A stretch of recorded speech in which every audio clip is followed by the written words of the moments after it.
Ассалаумағалейкум, құрметті ғылым және ауыл арнасының көрермендері. Сіздермен бірге ғылым және ауыл арнасы және мен Нұрғиса Қыдырбайұлы. Біздің видеоларымыздың астына көптеген комментарийлар жазылып жатады. Сол комментарийлардың бірі, өткенде бір бауырымыз жазған екен, ешкінің сүтін сатсаң сатарсың, ал етін қайда сатасың деп жазған екен. Яғни ешкінің сүті өтпейді, кешіресіздер, ешкінің еті өтпейді, ешкінің еті сатылмайды деген қате пікір қалыптасқан. Және біз ол пікірдің қате екенін қазір дәлелдейтін боламыз. Сондықтан да осы видеоның соңына дейін көріп, қарап шығыңыздар, ешкінің еті қаншалықты өтімді, қаншалықты сатылымда екендігін сіздер анық көз жеткізетін боласыздар. Және бұл мәліметтер сіздерді таңғалдырады деп ойлаймын.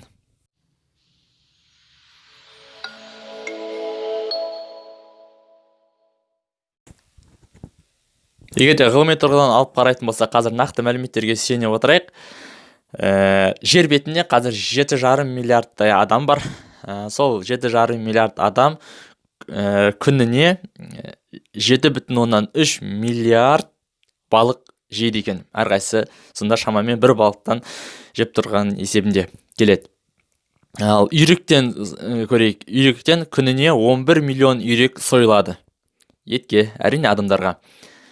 Қойдан, жалпы халқымыз мал өсірсе қой өсір, өнімі оның көл өсір дейді ғой. Сол қойдың өзін қазір адамзат сойып жеуін, былайша айтқанда, максимал деңгейге шығарып отыр. Қазір тарихта болмаған ол 1,5 миллион қойды бір күнде бүкіл адамзат жеп қояды. Осы орайда жаңа ешкінің еті сатылмайды, ешкінің еті өтпейді деген адамдарға тағы да бір айта кетерім. Күніне 1,2 миллион. Тағы да бір айтам. Бір күнде 1,200,000 ешкі сойылады бүкіл әлем бойынша. Және сонша ет желінеді. Бұл енді біз ойдан шығарып оймақтай қылып айтып тұрған жоқпыз. Бұл шынайы, рас ғылыми зерттелген ақпарат. Күніне 1,2 миллион ешкі сойылып жатқанда, менің қорамдағы 100-ге таяу ешкінің сатылмауы деген ол мүмкін емес деп ойлаймын. Ешкінің еті өте жеңіл қорытылады, жеңіл таңсық ас болып есептелінеді. Оны көбіне еуропалықтар көп тұтынады.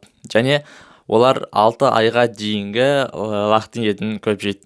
Бұрында бізде қазақта мұндай түсінік болды. Қырқылмаған лақ еті деп, қырқылмаған лақты ем ретінде қолданып, соны сойып, сондай жеген 6 айға дейінгі лақтарды.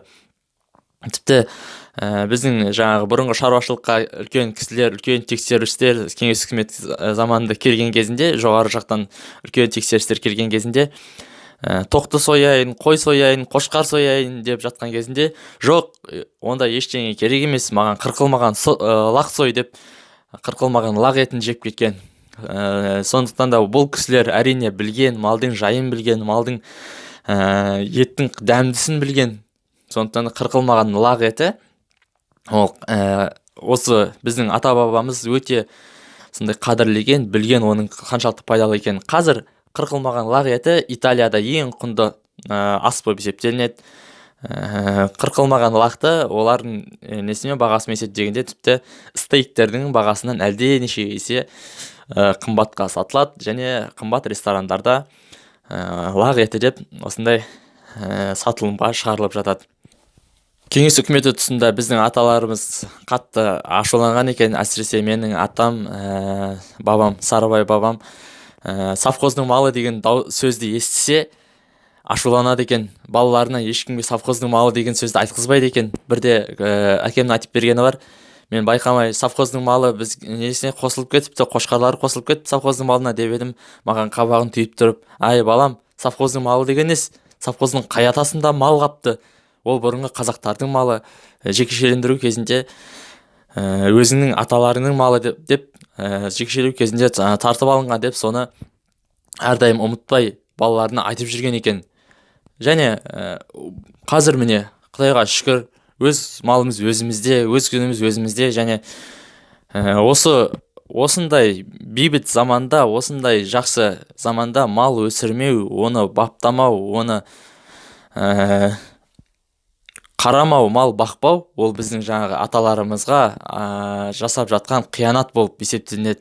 Сондықтан да олар тіпті совхоздың малы деген сөзді айтпаған. Менің атам өзім, шынында менің атам сол совхоздың малы деген сөзді айтпаған. Бұл қазақтың малы, қазақтың жерінен өнген, өскен, осы жерден көбейген. Әрбір малда қанша шопанның, қанша шаруаның еңбегі, қанша тері жатыр деп соған өздері сеніп, сөйтіп жүріп мал баққан екен. Ал біз қазір сол малдың санын тіпті азайтып жіберуіміз, қойдың басы тіпті жан басына шаққанда бір қойға қазір жетер-жетпес күйде ғана тұр Қазақстанда. Мен айтарым, өтпейді, сатылмайды деген сөз мүлдем айтуға қазір болмайды. Ондай заман емес. Қазір сатылмайтын, өтпейтін заман емес. Біріншіден, ешкінің еті қойдікінен қарағанда үлкен еттері әрине арзан. Халықтың жағдайы да қазір өздеріңіз білесіздер, соншалықты бір жақсы емес. Қарыз деген сияқты, біреуге қарыз, біреу банкке қарыз. Сондықтан да бәрінің бірдей жаңа қазы қарта жал жая жеп жатқан жағдайы жоқ. Ешкінің арзан еті осындай уақытта сатылымға шығарсақ, және ол пайдалы болатын болса, тіпті қырқылмаған лақтың етінің өзі, мен ойлаймын, бір халық үшін сұранысқа ие, халық үшін пайдалы болады деп. Мүлдем шындыққа жанаспайтын сөз ешкінің еті сатылмайды деген. Сондықтан да шаруамен айналысқан, мал баққан ағайынға әрдайым қолдау көрсетіп отырыңыздар, және біздің де арнамызға қолдау көрсетіп, осы видеоға лайк басып, комментарийлерде жақсы комментарий қалдыруларыңызды, жақсы ойлар қалдыруларыңызды, жақсы пікірлер қалдыруларыңызды сұраймыз. Бірақ біз сыни пікірді әрине көтере аламыз. Сыни көзқараспен біз жұмыс жасайтын боламыз. Қазір 20-да 11-лердің 20-11-20-12 алақтардың қолдан сүт беріп, қолдан жаңағыдай үйретіп сондай жатқан жайларымыз бар. Және видео түсіруге қол тимей кетті. Көп көрермендеріміз сұрап жатыр, видео жоқ, видео қайда. Осындай мәселелер туындап жатыр. Келесіде алда да келе жатқан жылда 21:01-де де сондай процесті жалғасатын болады. Және видео түсіру, егерде күнделікті видео түсірілмей жатқан болса, онда біздің арнамызда сағына күтуге тура келетін болады. Оның үшін енді айыпқа бұйырмассыздар деп үміттенеміз. Келесі видеода кездескенше аман сау болыңыздар. Сіздермен бірге болған ғылым және ауыл арнасы, және оның жетекшісі мен Нұрғиса Қыдырбайұлы.